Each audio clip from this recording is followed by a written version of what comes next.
फिरौन का दरियाई नील में डूबने का कोई प्रोग्राम नहीं था, मगर जब उसकी रस्सी खींची गई तो उसे मजबूरन डूबना पड़ा। शद्दाद अगले सैकड़ों साल अपनी जन्नत में अय्याशियां करना चाहता था, मगर जब अल्लाह को उसका प्रोग्राम मंजूर ना हुआ तो वो अपनी जन्नत के दरवाजे पर पहुंचकर ही मर गया।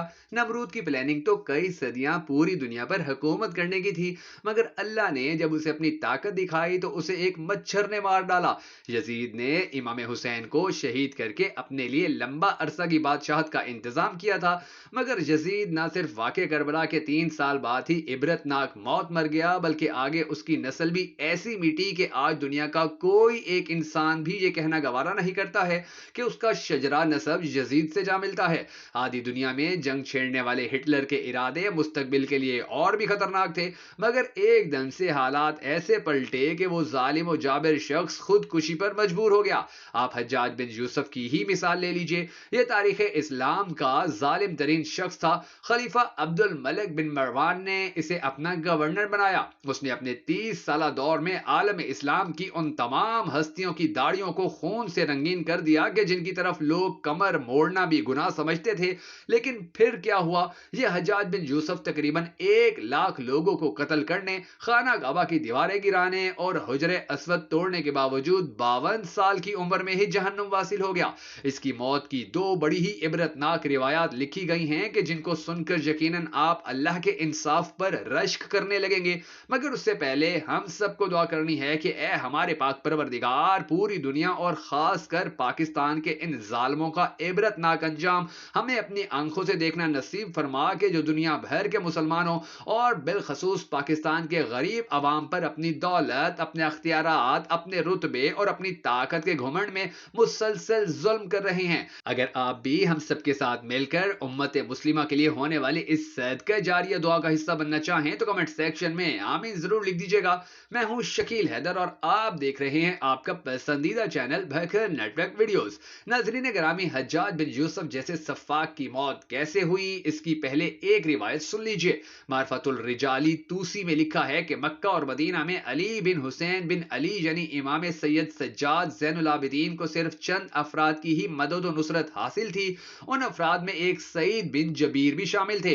जब उन्हें गिरफ्तार करके हज्जाज बिन यूसुफ के सामने लाया गया तो उनका वही कंबर वाला अंदाज, बेड़ियों और जंजीरों में जगड़े हुए, मगर मौत अली बिन हुसैन के इस शेर से खौफजदा थी। बिल्कुल वैसे ही जैसे अली बिन अबी तालिब के गुलाम जनाब कंबर के वक्त मौत के चेहरे पर जर्दी आ गई थी। सईद ने कंबर की तरह मौला अली के साथ जिंदगी नहीं गुजारी थी, बल्कि इस सईद ने अली बिन हुसैन की सहाबियत का शरफ हासिल किया था।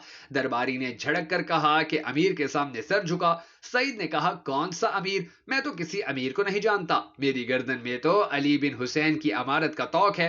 मैं तुम्हारे इस अमीर को नहीं जानता। हज्जाज ने पूछा, सईद कैसे मरना चाहेगा? सईद ने कहका लगाया और कहा कि मेरे मौला ने ज्यादा हंसने से मना किया है, मगर मैं तेरे बारे में सोचकर रुक नहीं पाया।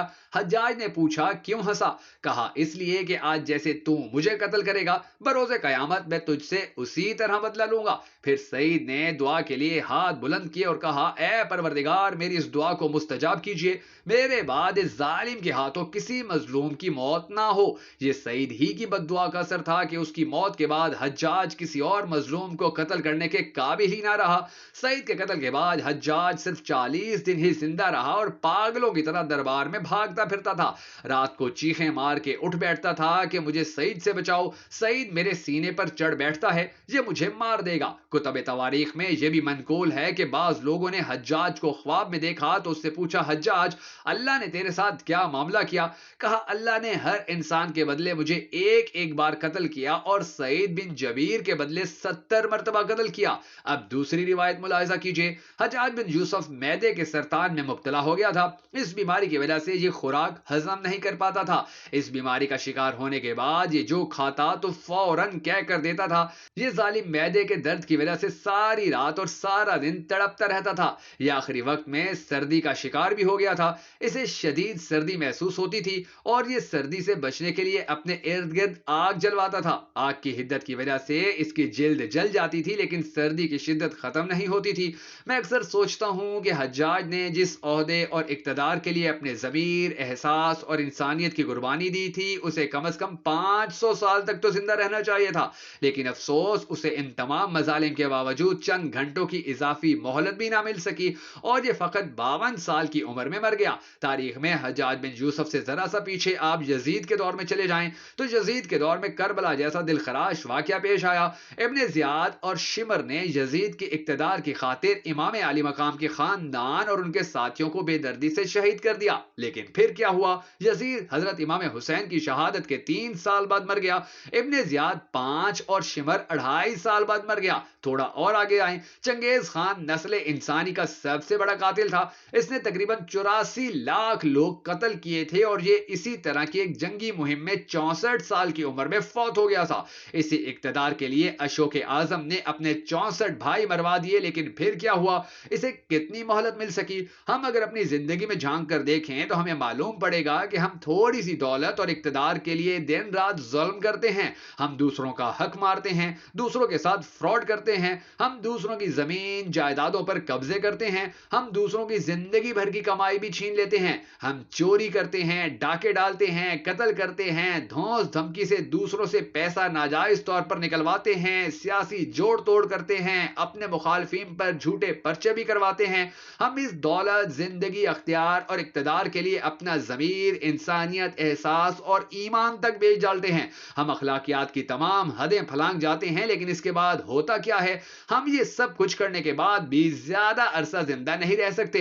हम अपने हाथों मरने वाले मकतूल के चंद साल बाद खुद भी दुनिया से रुखसत हो जाते हैं। हम जिस अख्तियार, इक्तदार और ओहदे के लिए इंसानियत की तमाम हदें अबूर कर गए, ये इक्तदार, ये ओहदा और ये अख्तियार चंद साल बाद सिरकती हुई रेत की मानिद हमारे हाथों से निकल जाता है।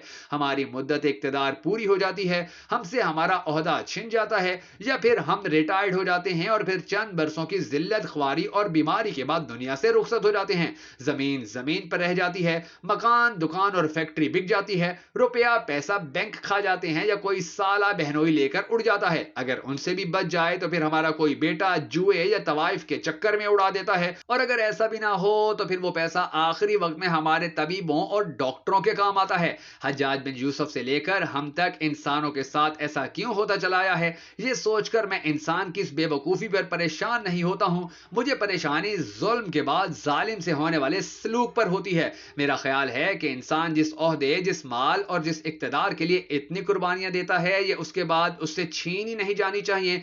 इस इंसान को इतनी कुर्बानियों के बाद मरना नहीं चाहिए। इसे कम से कम 2-3 हजार साल तो जिंदा रहना चाहिए। क्या हम गिनती के इन चंद बरसों के लिए ये सब कुछ करते हैं? क्या मजलूम और जालिम की जिंदगी में सिर्फ चंद बरस का फर्क होता है? अगर फर्क सिर्फ इतना है तो हमारी सोच और मनफी कोशिशों पर तुफ होना चाहिए। हम कल के बारे में जानते नहीं और अपने आज को आलूदा करते चले जा रहे हैं। हमें ये सब कुछ नहीं करना चाहिए, और अगर हम करें तो हमें मरना नहीं चाहिए। इन सब कहानियों से सिर्फ एक ही सबक निकलता है, और वो ये है कि दुनिया के हर जालिम को एक मुद्दत तक ही जुल्म और अपनी मर्जी करने का वक्त मिलता है। जब अल्लाह की पकड़ आती है तो सारी दौलत, सारी शान और शौकत, रुतबा और पैसा कुछ भी काम नहीं आता। मौत की हिचकी जैसे जैसे करीब आती जाती है, वैसे वैसे ही इंसान का सारा गरूर, घुमंड, तकब्बुर और अकड़ यहीं पड़ी रह जाती है। इन सब इबरतनाक मिसालों के बाद दांसा तौर पर अपनी अना के सुकून के लिए किसी को रुसवा करने वालों के लिए मेरा पैगाम कुछ बाकी नहीं रहता। हम सबको यह समझ लेना चाहिए कि नफरत जिसका कोई वजूद नहीं, भला उसकी मयाद कितनी और क्या होगी। लिहाजा आपस की मोहब्बतों को फरोग दें। घर, खानदान, पड़ोस, ताल्लुक, नाते, ये सब अल्लाह तबारक व तआला की अता हैं। इनको इज्जत एहतराम दें। क्या हम में से किसी ने खुद पसंदी से अपने चाचे, मामे, खाला, फुफ्फो, नाना, दादी, नानी, दादी का इंतखाब किया? हरगिज नहीं। तो फिर इनसे नफरत का इंतखाब हम क्यों करते हैं? आप इंसानों से इख्तलाफ बेशक रखें, मगर किसी से नफरत नहीं करें। इख्तलाफ से रिश्तों के तकद्दुस को मजरू मत करें। यह हुस्न ज़रीफी अपने अंदर, अपने घर वालों में, बच्चों में, दोस्त अहबाब की महफिल में डिस्कस किया करें। एक खूबसूरत तब्दीली का अमल शुरू करें। रब्बिल आलमीन इसमें बरकतें, रहमतें, वुसअतें, रुफतें फरमाएगा। दोस्तों, अगर आपको हमारी ये वीडियो पसंद आई हो तो हमें सपोर्ट करने के लिए इसे लाइक और शेयर जरूर कर दीजिएगा।